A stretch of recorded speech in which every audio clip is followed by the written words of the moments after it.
నమస్తే, welcome to our channel. నేను సిరి. జగన్మోహన్ రెడ్డి గారి ఢిల్లీ పర్యటన వాయిదా పడిందని వార్తలు వస్తున్నాయి. ఆ పెద్ద ఆయన హ్యాండ్ ఇవ్వడం వల్లనే ఈ ఢిల్లీ టూర్ అయితే మరి వాయిదా పడిందని తెలుస్తుంది. ఇంతకీ ఎవరా పెద్ద అయినా, అసలు ఢిల్లీ ఎందుకు వెళ్ళాలనుకున్నారు అనేది మనకు వివరించడానికి మనతో పాటు ఉన్నారు ప్రముఖ సీనియర్ జర్నలిస్ట్ దుర్గా కుమార్ గారు.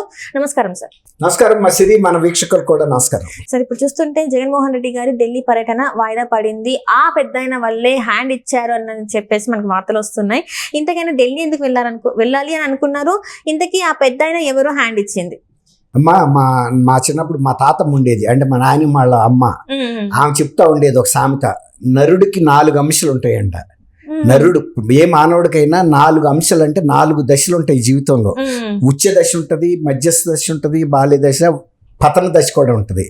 ఎవరైనా చివరి కాలంలో చాలా ఒక కష్టకాలాలు కూడా ఎదుర్కొంటారు, ఎంతో ఉన్నతంగా బతికిన వాళ్ళు కూడా. అంటే మనం సత్యహరిశ్చంద్రుడినే చెప్పుకోవచ్చు. ఒక మహారాజు అయ్యుండి ఆఖరికి కాటి కాపరిగా కూడా చేశాడు. కాటి కాపరి అనేది సమాజంలో అత్యంత అల్పమైన ఉద్యోగం, అంతే కదా, ఇక అంతకన్నా తక్కువది ఉండదు. ఎవరు కాటి కాపరిగా ఉంటారు? ఏమీ దిక్కు దిగువాడం లేనాడు, అక్కడే పడుకోవాలి, ఏ అర్ధరాత్రి ఏ శవం వచ్చినా కాల్చాలి, మళ్ళీ అక్కడే పడుకుంటూ ఉండాలి. తిండి తిప్పలు అసలు ఎవరో పట్టించుకోదు ఈ సమాజం అతని గురించి. ఏదైనా ఆ శవం కాల్చిన రోజు ఎవడన్నా భోజనం పెడతారు. ఒట్టి రోజుల్లో ఎవరు వచ్చి శ్మశానానికి ఏమా బాబు నువ్వు తిన్నావా లేదా అని ఒక కాటి కాపరి అడుగుతారమ్మా. అట్లాగే ప్రతి మనిషికి కూడా ఉచ్చ దశ నీచ దశలు కూడా ఉంటాయి. ఇప్పుడు ఇవాళ వరకు ఆయన ఒక గతంలో ముఖ్యమంత్రి కొడుకుగా ఉండి బాగా సంపాదించాడు, ముఖ్యమంత్రిగా ఉండి మరీ సంపాదించాడు, ఎంతో అధికారాన్ని ఉపయోగించుకున్నాడు ఆయన. ఆఖరికి ఆయన మీద ఉన్న పెద్ద ఆర్థిక నేరాలకు సంబంధించి కోర్టుకు హాజరు కావాలంటే కూడా, నేను ఒక్కరోజు కోర్టుకు హాజరు అవ్వాలంటే 60 లక్షల రూపాయల సెక్యూరిటీ ఖర్చు వస్తుంది, కాబట్టి నన్ను ఈ వాయిదాల నుంచి మినహాయించమంటే 3,500 4,500 సార్లు కేసు వాయిదాలు పడినా కూడా ఆయన రాలేదు. అంటే మీరు నేను వెళ్ళగలగకుండా ఉంటామా? ప్రతివాడు వెళ్ళాల్సిందే. కానీ ఆయన పరిస్థితి, ఆయన ఒక ముఖ్యమంత్రిగా ఇవాళ వరకు ఒక జీవితాన్ని ఆస్వాదించాడు. మొన్న ఎప్పుడైతే ఆయన ఓడిపోయాడో, రాజీనామా తర్వాత ఆపద్ధర్మ ముఖ్యమంత్రి కూడా కాదు, ఒక ప్రస్తుతం ఆయన ఒక ఎమ్మెల్యే మాత్రమే. అంటే 2+2 సెక్యూరిటీ ఇస్తారు, లేకపోతే 1+1 నాకు తెలీదు. చాలా మినిమం సెక్యూరిటీ. అంతేగాని ఇప్పుడులాగా పెద్ద పెద్ద బెటాలియన్స్, తర్వాత ఆయన ముందు ఒక 15 సెక్యూరిటీలు, వెహికల్స్ వెనకాల, తర్వాత చెట్లు కొట్టే పార్టీలు, ముందుగా వెళ్ళి చెట్లు కొట్టేయటం, తలుపులు మూయించడానికి పబ్లిక్ బయటికి రాకుండా ఉండే పార్టీలు, రోప్ పార్టీలు, ఇవన్నీ ఉండవు కదా. తర్వాత దీని వెనక పెద్ద పెద్ద అంబులెన్సులు, ఇవన్నీ కూడా ఏమి ఉండవు. కాబట్టి ఇప్పుడు ఆయన పరిస్థితి ఎట్లా తయారవుతుందంటే, ఒక ఎమ్మెల్యేగాను, తర్వాత ఆయన మీద విపరీతమైన కేసులు ఉన్నాయి. ఇప్పుడు ముఖ్యమంత్రిగా ఉన్నంతకాలం ఆయనకు ఒక ఇమ్యూనిటీ, అంటే ఒక రక్షణ. నేను ఒక ముఖ్యమంత్రి పదవిలో ఉన్నా కాబట్టి ఈ కేసులను ఆయన మేనేజ్ చేసుకోగలిగాడు. అది హోంమంత్రి అమిత్ షా గారి దగ్గర, అక్కడ ప్రైమ్ మినిస్టర్ గారి దగ్గర. దానికి తోడు అప్పుడు ఈయన అవసరం కూడా రాజ్యసభలో ఉంది వాళ్ళకి, లోక్సభలో కూడా భద్రత ఉంది. కాబట్టి ఇప్పుడు ముఖ్యమంత్రిగా దిగిపోయాడు. కాబట్టి ఇవాళ ఆయన పరిస్థితి, ఇప్పుడు ఢిల్లీ వెళ్ళి రేపు కేసులన్నీ కూడా కదిలే అవకాశం ఉంది. అందులో సర్వోన్నత న్యాయస్థానం కూడా ఏం చెప్పిందంటే, ప్రజాప్రతినిధుల మీద ఉన్న కేసెస్ అన్నింటిని కూడా వితిన్ 1 year లోపల పరిష్కారం చేయమని అనేక సార్లు చెప్పింది. ఇప్పుడు అదే పరిస్థితి వస్తుంది. కాబట్టి ఇప్పుడు ఆయన రాయబారం నడుపుకోవాలి. గతంలో అంటే ఒక ముఖ్యమంత్రిగాను, ఆయన ఒక దత్తపుత్రుడిగా ప్రధానమంత్రిగా ఉన్నప్పుడు ఢిల్లీలో పెద్దలు ఆయనకి ఇచ్చిన ట్రీట్మెంట్ వేరు. ఇవాళ ఆయన నథింగ్, ఆయన అవసరం ఎవరికి లేదు అక్కడ. ఇప్పుడు అందులో పార్టీ కూడా, వీళ్ళు తెలుగుదేశం వాళ్ళు వాళ్ళ కూటమిలో ఉన్నారు కానీ ఈయన కూటమిలో లేడు. కాబట్టి ఇప్పుడున్న పరిస్థితి చాలా కష్టాల కడలేక. ఇప్పుడు ఈ కేసుల్లో ఏ కేసుల్లో శిక్ష పడినా కూడా దాదాపు 20 పైన కేసులు ఉన్నాయి. దానితో వివేకానంద రెడ్డి గారి హత్య కేసు కూడా చివరి దశలో ఈయన ఇన్వాల్వ్మెంట్ ఉందని బయటపడుతుంది అనేది అందరూ చెప్తున్నారు. ఏ కేసుని దర్యాప్తుని మధ్యలో ఆపరు, అది చివరి వరకు వెళ్ళాలి. అంటే ఎవరు దీనికి కుట్రదారు, సూత్రధారు ఎవరు సుపారీ ఇచ్చారు? 40 కోట్ల సుపారీ ఇవ్వగలిగేది ఒక మామూలు వ్యక్తి ఇవ్వలేడు కదా. కాబట్టి దీనివల్ల రాజకీయ లబ్ధి ఎవరు పొందారు, అసలు ఆయన్ని రాజకీయాల నుంచి అడ్డు తొలగించడానికి ఎవరు హత్య చేశారు అన్నప్పుడు ఇది అల్టిమేట్గా జగన్మోహన్ రెడ్డి గారు, భారతి గారి దగ్గర ఆగుతుంది అనేది పోలీసు ఉన్నతాధికారులు చెప్తున్న విషయం. చాలా మంది ప్రముఖులు తర్వాత కడపలో కూడా అదే చెబుతున్నారు. ఇప్పుడు ఆయన షా గారి దగ్గర అపాయింట్మెంట్ కోసం విజయసాయి రెడ్డి గురించి ఆయన గతంలో అక్కడ చక్రం తిప్పాడు కదా ఢిల్లీలో, ఇప్పుడు మొన్న ఓడిపోయాడు. కానీ ఆయనకి ఇంకా పరపతి ఉందేమో, అక్కడికి వెళ్ళి ట్రై చేసి అపాయింట్మెంట్ ఇవ్వమని అడుగుతున్నట్టుగా తెలుస్తుంది.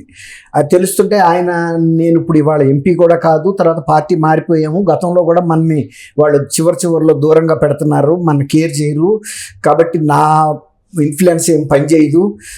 ధర్మారెడ్డి ఉన్నాడు కదా, టిటిడి ధర్మారెడ్డి, ఆయనకి ఢిల్లీలో ఇంకా ఇతర ప్రముఖులు, పోలీస్ అధికారులు, ఉన్నతాధికారులతో పరిచయాలు ఉంటాయి, జడ్జీలతోనూ, అలాంటి వాళ్ళని ఎవరినన్నా ఉపయోగించుకోండి, నా వల్ల కాదు అని ఆయన చేతులు ఎత్తేసినట్టు తెలిసింది విజయసాయి రెడ్డి గారు. ఎందుకంటే విజయసాయి రెడ్డి ఎప్పుడైనా రూపాయి, ఇప్పుడు గతంలో 1000 రూపాయల నోట్లు ఉండేయమ్మా, ఇప్పుడు రద్దు చేశారు.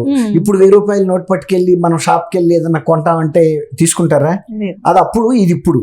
ఇప్పుడైనా చలామణిలో ఉన్నప్పుడే. ఆయన ఎంపీగా డిఫీట్ అయిపోయాడు, ఆయన టర్మ్ అయిపోయింది, ఇప్పుడు ఆయనకి ఏం వాల్యూ ఉంటుంది? అంతే కదా. ఇప్పుడు ఆయన్ని అమిత్ షా గారు ఆఫీస్ దాకా కూడా రానివ్వరు. ఇట్లాంటి మాజీలందరినీ రాణిస్తే అదొక తెరణాలలాగా అవుతుంది. కాబట్టి ఎవరైనా సరే వాల్యూ అంటే ఫోర్స్ లో ఉంటారు, అది కూడా అమిత్ షా గారికి గుడ్ లుక్స్ లో ఉన్న వాళ్ళనే అక్కడ దాకా రాణిస్తారు. అంటే మీరు అనేది ఏంటంటే దీపం ఉన్నప్పుడే ఇల్లు పెట్టుకోవాలి, అప్పుడు చక్క పెట్టుకోలేకపోయారు, టైం అయిపోయింది. ఎవరు కూడా ఎప్పుడు పూర్తిగా ఎప్పుడు సాగదమ్మా, ఏ మనిషి అయినా కూడా కొంతకాలమే సాగుతుంది. అది ఇందాక నేను చెప్పా కదా, నరుడి అంశ 4, నరుడికి 4 అంశాలు అని. ఒకప్పుడు ఉచ్చ స్థితిలోకి వెళ్ళాడు కదా అని జీవితకాలం ఉచ్చ స్థితిలో ఉండడు, నీచ స్థితి కూడా చూడాలి. ఎందుకంటే నరుడు అనేవాడికి అన్ని కూడా, ఆయన గతంలో మనకి ఎన్ని పురాణాల్లో ఎందుకు చెప్పారు, ఇప్పుడు రాముడు ఎంత భోగాలు అనిపించాడు, అంత కష్టాలు కూడా అనిపించాడు. పాండవులు కూడా అంతే కదా. ఇప్పుడు దుర్యోధనుడు ఎంత అధికారం అనిపించాడో, తొడలు ఎరగొట్టుకుని ఒక సరస్సు పక్కన కూడా పడి కుక్క సాగు చచ్చిపోయాడు. ఇవన్నీ కూడా మనకి ఎందుకు చెబుతారంటే, మనిషికి ఎంత గొప్ప వ్యక్తులైనా చివరి కాలానికి మనకి ఏ గతి పడుతుందో ఎవరు చెప్పలేరు. రాజశేఖర రెడ్డి గారు ఒక చీఫ్ మినిస్టర్గా ఉండి ఆఖరికి ఆయన చచ్చిపోయినప్పుడు ఆయన శరీర భాగాలు కూడా ఏంటో తెలియని పరిస్థితుల్లో ఛిద్రం అయిపోయినాయి. ఏదో కొన్ని తీసుకొచ్చి నామమాత్రపు బరియలు చేశారే తప్ప అసలు బరియలు జరగల. ఎవరికైనా అంతే, మనం ఒకళ్ళని అంటానికి లేదు, మనమైనా అంతే. ఇవాళ ఇక్కడ ఉన్నాము, రేపు మనం ఎప్పుడు ఎక్కడ చనిపోతామో తెలియదు. ఒక అనామకుడిగా కూడా చనిపోతారు చాలా మంది, తర్వాత గుర్తుపడతారు, పట్టలేకపోతారు. అంతెందుకు జర్నలిస్టుల సంఘంలో మాకు పెద్ద ఆయన చలపతిరావు గారు అని ఉండేవారు. ఆయన ఢిల్లీలో చాలా రిప్యూటెడ్ జర్నలిస్టు. ఆయన ఒక పాన్ షాప్ దగ్గర రోడ్డు మీద హార్ట్ అటాక్తో చనిపోతే తీసుకెళ్ళిపోయి ఎవరో తెలియదు, ఎవరికి అక్కడ ఎవరు గుర్తుపడతారు, పోస్ట్ మార్చురీలో పెట్టారు. ఆ తర్వాత గుర్తుపట్టి అమ్మో ఈయన ఎంవి చలపతిరావు గారు చాలా పెద్ద ఆయన అని తీసుకొచ్చి అప్పుడు ఈ జర్నలిస్టులు, పొలిటికల్ లీడర్స్ అందరూ వచ్చి పుష్పగుచ్చాలు పెట్టి ఇవన్నీ చేశారు. అట్లా ఒక్కోసారి ఎవరి జీవితం ఎక్కడ అంతమవుతుందో ఎండ్ అవుతుందో తెలియదు. That is life.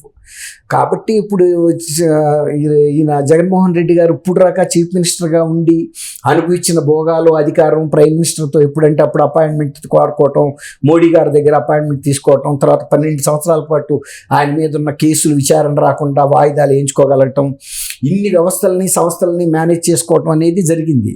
ఇక ఇప్పుడు జరుగుతుందా అని చెప్పలేము, జరగదు, ఖచ్చితంగా జరగదు. వెంటనే ఈ కేసు విచారణ కనుక జైలుకి వెళ్ళిపోతే ఇప్పుడున్న ఎమ్మెల్యేలు కానీ అక్కడ రాజ్యసభలో ఎంపీలు కానీ ఎవరు మిగలరు.